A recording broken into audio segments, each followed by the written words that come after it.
we might make contact with an intelligent civilization in outer space. How do you keep something secret?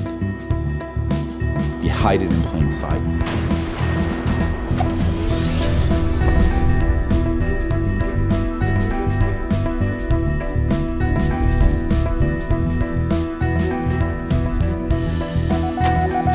July 8, 1947. The flying disc has been found and is now in the possession of the Army. If you look at the document sent to J. Edgar Hoover, 3 so-called flying saucers had been recovered in New Mexico. It has become the #1 document viewed on the FBI website.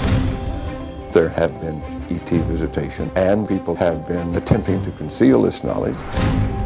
We actually did recoveries of bodies that were involved with some of these crashes.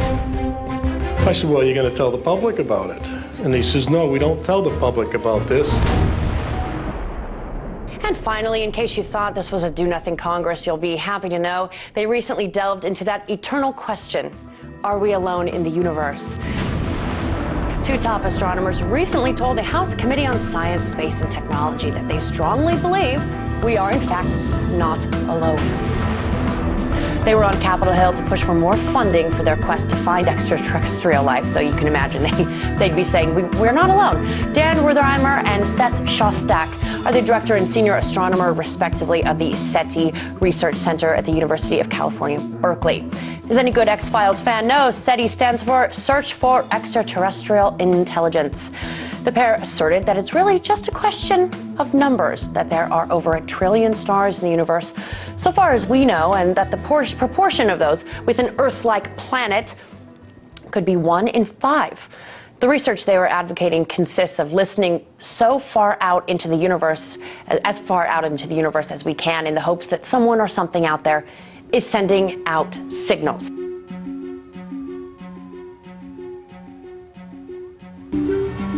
The human race has only 2 options when it comes to looking for advanced aliens.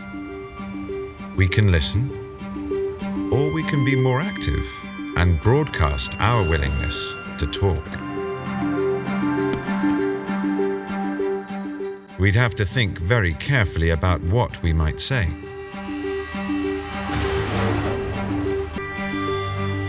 I think this might be just a little too risky.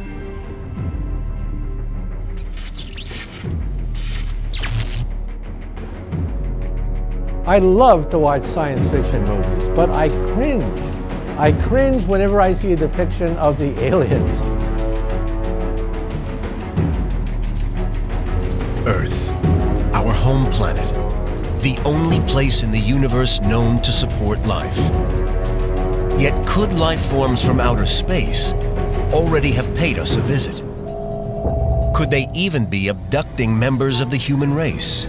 It may seem like science fiction, but has planet Earth already had a close encounter? And could this be a UFO? It looks like it's moving with the clouds.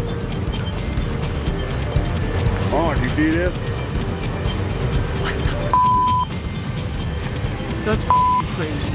The internet is buzzing this morning over this bizarre video shot near a military base in Dayton, Ohio, that appears to show an object hovering and disappearing into the clouds. Here's another sighting of a similar object, also allegedly seen in the skies over Dayton, believed to be the same UFO. And now some fresh pickings from the political grapevine. Our top story today was Iran taunting the U.S. over the sanctions negotiations. Now an Iranian news agency is making some other accusations about the U.S., and they're interesting. The Washington Post writes FARS, which describes itself as Iran's leading independent news agency, claims documents leaked by Edward Snowden provide, quote, incontrovertible proof that an alien or extraterrestrial intelligence agenda is driving U.S. domestic and international policy. All right, now to this story. NASA's solar-powered Mars rover named Opportunity just celebrated its 5,000th Martian day on the red planet. One Martian day is about 40 minutes longer than a day here on Earth. This is a huge milestone for the small robot. It was not meant to survive longer than 90 days. The rover is collecting data and photos which are crucial for exploring Mars. Oh my gosh, I guess we're not alone after all. A stunning new revelation. The Pentagon reportedly set up a secret program 10 years ago looking for UFOs deep in space. And newly released video captured by U.S. Navy pilots offers an inside look at this secretive government program. Take a look. There's a whole fleet of them. Look on the ASA. My gosh. My gosh is right. Because broadening our capabilities in space will continue to serve our society in ways that we can scarcely imagine. Because exploration will once more inspire wonder in a new generation, sparking passions and launching careers. And because ultimately, if we fail to press forward in the pursuit of discovery, we are ceding our future and we are ceding that essential element of the American character. In the years that have followed, the space race inspired a generation of scientists and innovators, including, I'm sure, many of you. It's contributed to immeasurable technological advances that have improved our health and well-being, from satellite navigation to water purification, from aerospace manufacturing to medical. We will partner with industry. We will invest in cutting-edge research and technology. We will set far-reaching milestones and provide the resources to reach those milestones. And step by step, we will push the boundaries, not only of where we can go, but what we can do. And as a nation, we set about meeting that goal, reaping rewards that have, in the decades since, touched every facet of our lives. NASA was at the forefront. Many gave their careers to the effort, and some have given far more. Stories of close encounters with alien life are part of our culture. Every year in the U.S., there are thousands of reported sightings of UFOs, unidentified flying objects, and some people even claim to have been abducted by aliens. Natural phenomena, or even military activities, can explain most of the UFO incidents, but some still keep people guessing.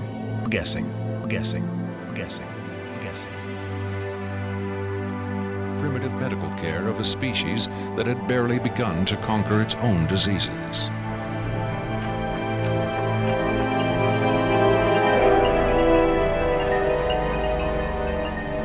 But as we will hear, there are those who claim that to the aliens, death is not a final end to be feared, but a mere transition. Now, the challenges facing our space program are different, and our imperatives for this program are different than in decades past. We're no longer racing against an adversary. We're no longer competing to achieve a singular goal like reaching the moon. In fact, what was once a global competition has long since become a global collaboration. But while the measure of our achievements has changed a great deal over the past 50 years, what we do or fail to do in seeking new frontiers is no less consequential for our future in space and here on Earth. So let me start by being extremely clear. I am 100% committed to the mission of NASA and its future. Because the Kepler satellite has identified 2,000 planets orbiting other star systems. So tonight, when you look at the night sky, realize that somebody could be looking back at you. Now, if there is a life form out there, they could be literally millions of years ahead of us. The universe is 13.7 billion years old, so a million years is nothing compared to the age of the universe. And for the most part, I think they're going to be friendly. But if they are hostile, it would be like Bambi meeting Godzilla if we ever had to fight them. Why? Why do you say that? Well, realize that if they're that advanced, they can reach the Earth from a distant star. They are already thousands of years ahead of us in technology. And we would present no military challenge to such an advanced civilization. Now realize, for the most part, there are lots of uninhabited planets with resources on them. So if they can reach the Earth, they can certainly reach other planets that are uninhabited. So for the most part, I think they're going to leave us alone. But if one of them is hostile, watch out. We would be a pushover for them. Forget all the Hollywood movies. And finally, you say you think that if we ever approached by extraterrestrials, it would be likely friendly because they would already have resources somewhere else in the universe. Is it likely that we would have common similarities with any of these other beings based on your research and what you know about these other bodies? Well, for the most part, I think they would leave us alone. If you're walking down a country road and you see an anthill, do you go down to the ants and say, I bring you trinkets, I bring you beads, I give you nuclear energy, or you just leave the ants alone? So I think that if they are that advanced, they're going to be peaceful. They will have had thousands of years to work out their internal problems of racism, fundamentalism, sectarianism. So I think for the most part, they will have had thousands of years to work out their internal differences. So I think they probably will be friendly, but we have to prepare for the possibility that they aren't.